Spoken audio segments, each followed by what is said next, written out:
constat initial que nous partageons. Est-ce que vous m'autorisez à y aller, Monsieur le Président? Ai-je le choix? Ben non.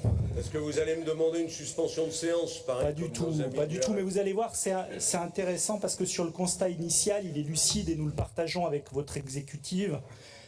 L'exécutif, finalement, et Sandrine Derville l'a rappelé tout à l'heure, c'est l'incertitude qui est à la fois politique, financière, et nous on rajoutera sans doute climatique, puisque malheureusement nous sommes complètement impactés par cette nouveauté. Mais face à la tempête qui est devant nous, la rigueur budgétaire seule ne suffit pas ou ne suffit plus. Ce qu'il nous faut aujourd'hui, c'est une boussole et mieux pointer la boussole, le cap dont parlait Jean-Philippe Plaise tout à l'heure au niveau écologique et social. Soutenabilité budgétaire n'a de sens que si elle s'accompagne d'une hiérarchisation et vous l'avez dit vous-même dans la presse aujourd'hui, je crois, oui, nous serons plus sélectifs, ça c'est Alain Rousset dans le texte, ou Sandrine Derville, nous devons réduire la voilure.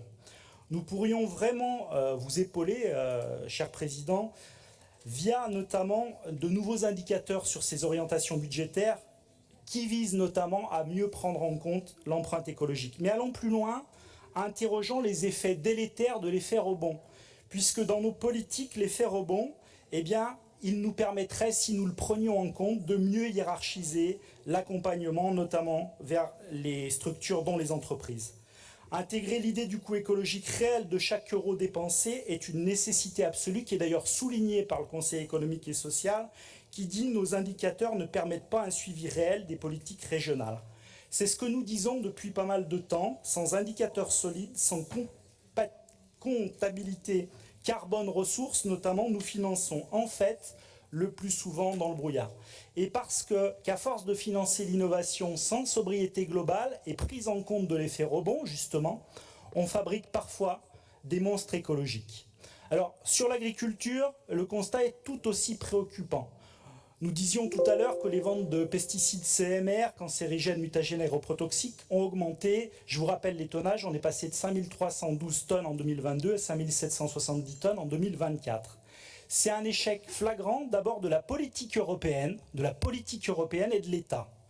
Et nous savons, nous, qu'en région, on soutient des projets exemplaires. Je pense notamment à Bioscan pour le biocontrôle ou au dispositif agroécologique souligné à partir de la page 6 de ces orientations budgétaires ou de votre travail de fond, puisque vous êtes sur le terrain et notamment la semaine dernière, vous étiez auprès de l'ASENA. Ces efforts ne suffisent plus et j'aimerais rappeler un chiffre, Président. 88% des agriculteurs déclarent être prêts à engager ou accélérer la transition agricole. Et ça, c'est un chiffre important et nous devons, et c'est ce que vous essayez de faire, au mieux de les accompagner. Sortir du scandale des pesticides, c'est une question fondamentale de santé globale évoquée page 10 de ces orientations budgétaires.